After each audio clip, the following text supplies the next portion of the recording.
sebuah dusun kecil yang dikelilingi ladang jagung dan hutan rimbun. Desa itu menyimpan ketenangan yang nyaris mistis.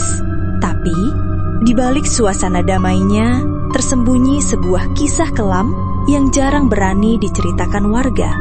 Kisah tentang seorang perempuan malang yang kini dikenal sebagai Kuntilanak Merah.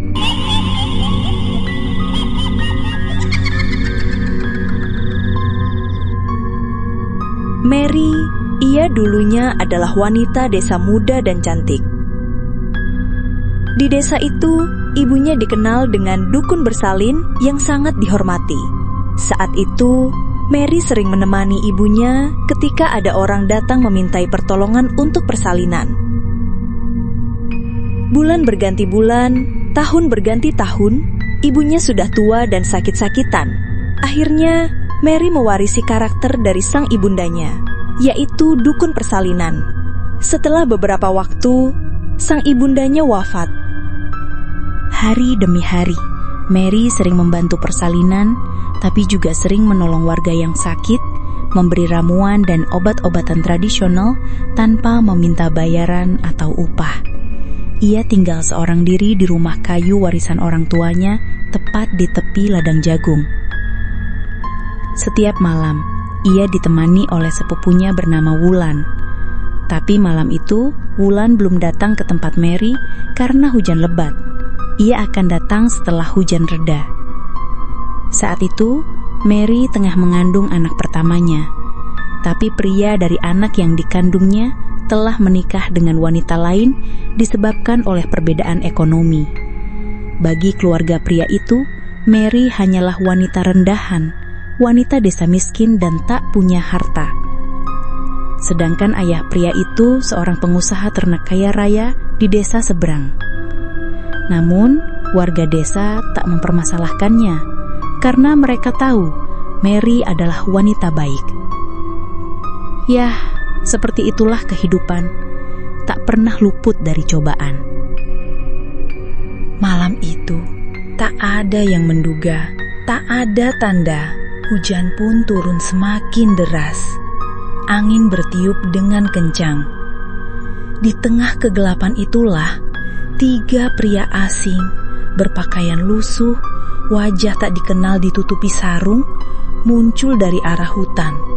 Mereka masuk ke rumah Mary dengan dalih meminta bantuan. Mary yang lembut, baik hati, ia tak menyangka sesuatu yang buruk terjadi padanya. Lalu ia membuka pintu. Namun malam itu menjadi malam terakhir bagi Mary. Pria-pria itu bukanlah orang baik. Mereka adalah perampok yang kabur setelah melakukan perampokan dan pembunuhan. Mereka menyiksa Mary, memukulinya, memperkosanya, lalu menusuk perutnya yang hamil tua dengan kejam. Darah memenuhi lantai kail. Teriakan Mary tertelan hujan dan angin. Tak ada satupun warga yang mendengar atau datang menolong. Keesokan paginya, rumah Mary sepi. Warga menemukan pintu terbuka, darah mengering di lantai, dan tubuh Mary terkubur setengah di ladang jagung, seolah dikubur terburu-buru. Perutnya robek dan bayi yang ia kandung tak ditemukan. Warga geger. Akhirnya, warga dan keluarga Mary memakamkan jasad Mary dengan layak. Keluarganya dan bahkan warga desa merasa kehilangan sosok yang baik hati. Sejak hari itu, angin di ladang jagung membawa aroma anyir dan suasana aneh saat malam tiba. Seminggu setelah kematian Mary, hal-hal tak masuk akal mulai terjadi. Seekor ayam milik warga ditemukan mati tergantung di pagar rumah. Bayi warga mendadak menangis tanpa sebab tengah malam. Salah satu warga melihat perempuan berpakaian merah darah berdiri di ujung jalan, memeluk sesuatu seperti bayi. Ketika didekati, sosok itu menghilang disertai suara tawa kecil yang menggema. Namun anehnya, arwah Mary tidak hanya membawa teror yang amat ganas, tetapi juga membawa kebaikan. Pak Raji, seorang petani tua yang hampir meninggal karena sesak napas. Di malam hari, ia didatangi sosok perempuan bergaun merah mendekatinya, menyentuh dadanya, lalu menghilang. Dan saat itu juga bapak tua itu bisa bernapas kembali dengan lega dan tanpa penyakit. Seorang anak kecil yang tersesat di hutan semalaman juga ditemukan selamat keesokan paginya. Anak tersebut duduk di bawah pohon sambil memegang boneka lusuh, yang kata ibunya sangat mirip boneka yang dulu dibawa Mary saat kecil. Warga mulai bingung, apakah arwah Mary ingin membalas dendam, ataukah ia hanya ingin keadilan? Namun malam-malam berikutnya menjadi lebih mencekam. Salah satu warga menghilang setelah mencoba membakar ladang tempat Mary dikubur. Rumahnya ditemukan berantakan dan darah tercecer di lantai tanpa jejak tubuh. Di dinding rumahnya terukir pesan samar dalam darah. Jangan ganggu ladangku, jangan lupakan tangis bayiku. Beberapa malam kemudian, Pak Ujang, seorang mandor proyek jalan yang dulu sempat menolak pembangunan pos ronda dekat ladang Mary karena dianggap tidak penting, mendadak dibakar hidup-hidup. Anehnya, rumahnya tidak terbakar. Hanya tubuh Pak Ujang yang ditemukan gosong di tengah kasur, sementara seluruh isi kamar tetap utuh. Saksi terakhir yang melihatnya hidup mengatakan Pak Ujang malam itu ketakutan sendiri. Ia mengaku melihat perempuan bergaun merah penuh darah berdiri di luar jendela sambil mengayun-ayunkan sesuatu, seperti bayi dalam selimut batik berdarah. Desa itu terus diliputi teror, tapi ada juga rasa penasaran. Pak Darsa, kepala dusun yang juga seorang tokoh agama, memutuskan untuk melakukan ruatan atau doa besar di dekat ladang jagung. Ia mengumpulkan warga, membacakan doa-doa pengusiran roh. Tapi malam itu malah menjadi awal dari kejadian paling mencekam sepanjang sejarah. Ketika doa dibacakan, langit cerah berubah menjadi gelap total, dan udara diselimuti kabut. Petir menyambar 3 kali berturut-turut. Tiba-tiba, angin berhenti. Lalu terdengar suara tawa nyaring perempuan, tapi bukan tawa biasa. Tawa itu panjang, menggema dari berbagai arah. Dari balik ladang muncul sosok Mary, atau lebih tepatnya arwah Mary. Tubuhnya mengenakan gaun merah, wajahnya pucat penuh darah, dan perutnya robek seperti saat ia dibunuh. Di tangannya tergolek sesosok boneka kain setengah terbakar. Namun matanya bukan mata manusia. Matanya merah menyala, penuh amarah. Aku tidak akan pergi sebelum mereka semua merasakan seperti aku. Aku masih mencari bayiku, ucapnya dengan suara serak dalam seperti berasal dari bawah tanah. Seorang warga nekat berteriak mengusirnya, menyebut nama Allah. Tapi mulut warga itu mendadak terkunci. Kepalanya menoleh sendiri ke arah belakang hingga lehernya patah. Mati seketika di depan semua orang. Wis, ngeri. Warga berlarian. Doa-doa tak mempan malam itu karena tak beraturan. Bahkan Pak Darsa hanya bisa menangis. Ia sadar, ini bukan arwah biasa. Ini adalah roh dendam dari perempuan yang mati tak adil, yang diperlakukan seperti sampah bersama anaknya yang bahkan belum sempat melihat dunia. Namun, di tengah semua kengerian itu, kembali muncul sisi aneh dari arwah Mary. Seorang ibu hamil yang tergelincir saat panik malam itu ditemukan pagi hari, tidur dengan selimut hangat dan perutnya diusap dengan daun sirih. Dokter desa berkata bahwa kehamilannya yang sebelumnya bermasalah kini kembali normal, seolah dijaga oleh kekuatan luar biasa. Kini, warga mulai percaya Mary membalas dendam pada yang jahat. Ia melindungi yang tulus, yang lemah, yang menderita sama seperti dirinya dulu. Tapi satu pertanyaan masih tersisa di benak mereka. siapa ketiga pria asing yang memperkosa dan membunuh Mary? Dan apakah mereka masih hidup? Malam itu, seseorang dari luar desa datang mengaku ingin mencari penginapan. Wajahnya asing, tatapannya gelisah. Ia membawa luka lama di pipi, persis seperti ciri yang dulu disebut warga saat kejadian pembunuhan Mary. Mary kini tahu, 1 dari 3 pembunuhnya telah kembali. Dan ladang jagung kembali bergetar oleh tawa lirih. Tawa maut dari kuntilanak merah.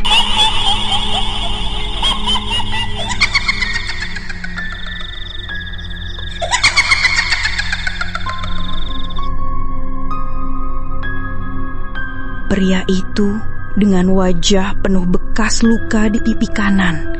Ia tiba di desa itu saat sore hari dengan alasan ingin mencari tempat tinggal sementara sambil mencari pekerjaan.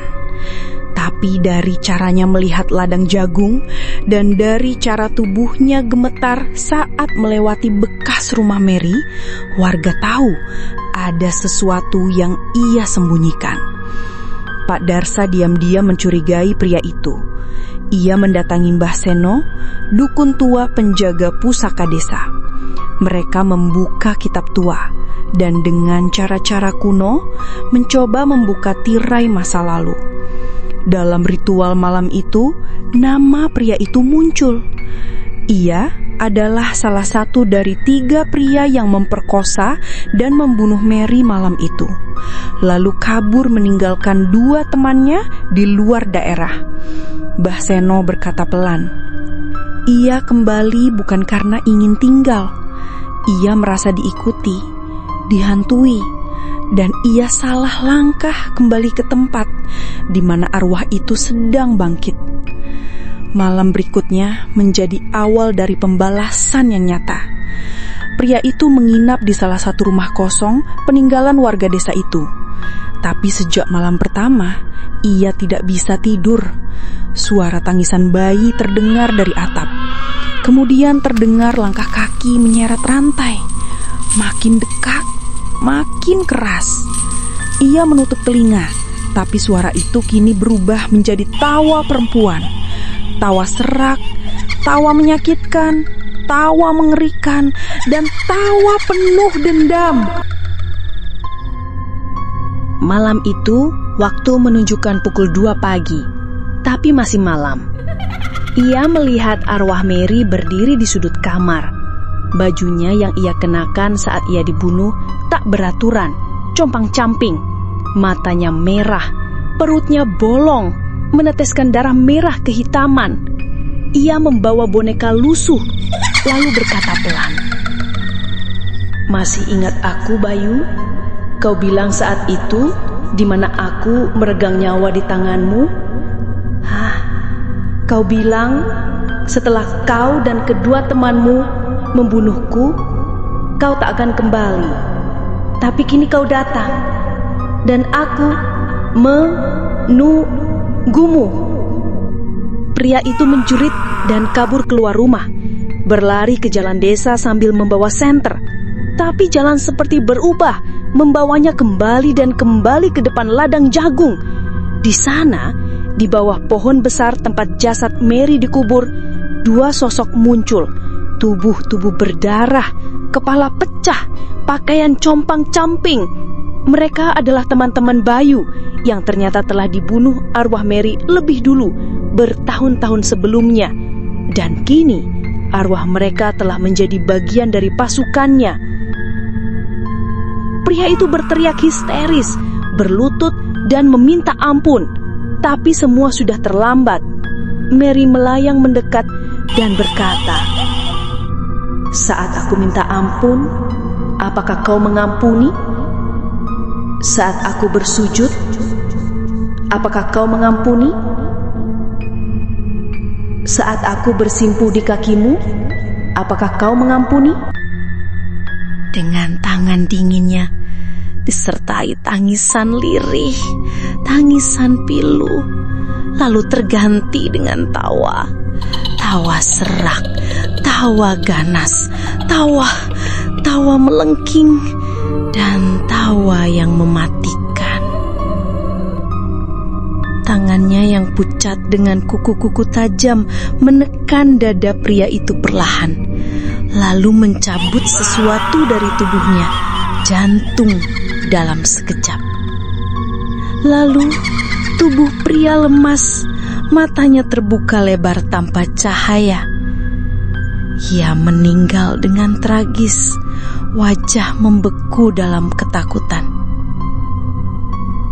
Pagi harinya, warga menemukan pria itu tergeletak di ladang jagung, tepat di kuburan Mary. Di samping tubuhnya ada seuntai kalung bayi, kalung milik Mary saat masih kecil. Tapi ada yang aneh. Setelah kematian pria itu, malam-malam di desa menjadi tenang kembali. Tidak ada lagi tangisan bayi, tidak ada tawa. Angin yang dulu membawa aroma darah kini berbau bunga melati. Bahkan rumah Mary yang dulu gelap dan penuh aura menyeramkan kini diterangi cahaya bulan seperti biasa. Namun itu belum akhir. Seorang dukun, Mbah Seno, ia bermimpi Mary mendatanginya dan berkata, "Aku sudah membalaskan, tapi aku belum tenang. Bayiku belum bersama aku. Seseorang telah membawanya." Kalimat itu mengguncangkan Mbah Seno. Artinya, bayi Mary masih ada. Entah hidup, entah jadi tumbal, atau disembunyikan oleh kekuatan lain yang lebih gelap. Dan jika itu benar, maka kuntil anak merah akan kembali, lebih kuat, lebih buas, karena dendamnya belum sepenuhnya terbalaskan. Setelah kematian pria itu, desa kembali tenang. Tidak ada lagi jeritan tengah malam, tak terdengar tawa mengerikan dari ladang jagung. Namun, warga tahu Mary belum pergi. Ia hanya diam, menunggu dan mengamati. Mbah Seno yang sudah sepuh mulai paham Mary telah berubah menjadi entitas yang tidak sepenuhnya jahat. Ia tidak sekedar hantu dendam, tapi ia menjadi penjaga gelap desa mereka. Ia menghukum mereka yang berniat jahat dan menolong mereka yang tulus dan lemah, khususnya perempuan dan anak-anak. Beberapa bulan setelah Bayu mati, seorang dukun palsu bernama Parlan datang dari luar desa. Ia menawarkan pengobatan spiritual, padahal niatnya hanya menipu. Ia mengambil uang warga, mengaku bisa menyembuhkan penyakit hanya dengan air putih dan kertas mantra. Pada malam Jumat Kliwon, Parlan melakukan ritual di pinggir sungai. Ia memanggil penunggu gaib agar memberinya kekayaan dari desa ini. Tapi yang datang bukan seperti yang ia harapkan.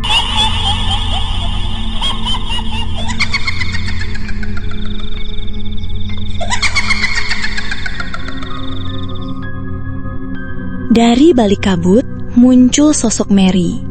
Gaunnya merah menyala, matanya kosong. Parlan tak sempat melarikan diri. Mayatnya ditemukan pagi hari di bawah pohon randu. Lidahnya hilang, tangannya membeku seolah mencengkram dada sendiri. Dan di dadanya tergurat tulisan, "Jangan menipu di tanah penderitaanku." Setelah kejadian itu, warga sadar. Kini tidak perlu hukum desa untuk menghadapi niat buruk. Mereka hanya perlu satu hal, yaitu diam dan biarkan Mary yang bekerja. Meski dikenal sebagai kuntilanak merah, kuntilanak ganas, buas, dan brutal, banyak warga mulai membisikkan cerita lain. Cerita yang tidak menakutkan, tapi penuh rasa syukur. Seorang perempuan muda bernama Ibu Rahma hendak melahirkan tengah malam. Suaminya sedang di kota. Malam itu hujan deras mengguyur desa. Tak ada bidan, tak ada kendaraan. Ia bersujud dan menangis. "Tolong aku, siapapun yang masih peduli." Tak lama kemudian, ia pingsan. Saat sadar, ia sudah dalam posisi melahirkan. Seorang perempuan bergaun merah memegang tangannya, tersenyum samar. "Tenang, kamu kuat, aku tahu rasanya." Anak itu lahir dengan selamat. Bayinya dibedong kain merah tua dan perempuan itu menghilang dalam kabut. Ibu Rahma menangis, bukan karena takut, tapi karena merasa bersyukur diselamatkan. Suatu malam, Mbah Seno kembali didatangi dalam mimpi. Mary muncul, namun kali ini tidak berdarah. Wajahnya bersih, meski masih muram. Ia berkata, "Bayiku tidak mati, tapi ia diambil malam itu oleh sesuatu yang bukan manusia." Mbah Seno bangun dengan tubuh gemetar. Ia lalu menggali catatan-catatan tua tentang makhluk-makhluk hutan di zaman dulu. Ia menemukan sebuah nama kuno, Panguyur, makhluk hutan yang konon menculik bayi lahir mati untuk dijadikan peliharaan atau tumbal. Mungkin saat tubuh Mary dibunuh, makhluk itu datang dan mengambil bayinya yang belum sempat mengembuskan nafas. Dan bila benar, maka arwah Mary belum akan tenang sampai ia menemukan bayinya. Saat malam tiba, beberapa pemuda desa sebelah yang terpengaruh jahat mulai merencanakan pemalakan terhadap rumah-rumah warga tua. Mereka datang malam hari, membawa senjata tajam, masuk dari jalan kecil di hutan. Namun mereka tak pernah sampai ke desa. Warga menemukan tubuh mereka bergelimpangan di semak belukar, tanpa luka fisik. Tapi mata mereka terbuka lebar, mulut menganga, dan semua beruban dalam semalam. Lagi-lagi, warga percaya mereka bukan orang baik, karena perlakuan buruk Mary tak segan-segan meladeninya. Warga pun semakin yakin, lebih baik diam, biarkan Mary yang bekerja. Setelah diperiksa Mbah Seno, ia mengatakan mereka mati karena trauma ekstrim. Lalu semua warga melihat di balik pohon besar, sesosok perempuan terlihat berdiri, memeluk bayang-bayang, sambil tertawa pelan. Salah seorang warga berkata, "Tuh, kan, pasti dia." Desa itu kini menjalani hari-harinya dalam sunyi dan hormat. Tidak ada yang berani macam-macam, tidak ada yang berniat jahat. Karena mereka tahu, seseorang selalu mengawasi dari balik ladang jagung. Mary yang dahulu ditinggal dalam kesakitan, yang dibunuh tanpa belas kasih, kini menjadi legenda desa.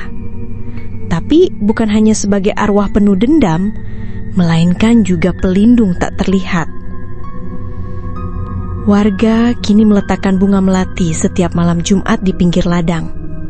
Mereka berterima kasih, karena selama Mary masih di sana, desa mereka aman dari kejahatan, dan tangan gaibnya akan datang bagi siapapun yang menderita dan meminta tolong dalam diam. Dan di tengah malam, jika kamu lewat di sana, jangan kaget jika mendengar suara tangisan bayi disusul tawa halus dari balik pepohonan. Itu bukan ilusi. Itu adalah Mary, sang kuntilanak merah, masih mencari bayinya dan masih menunggu keadilan terakhir.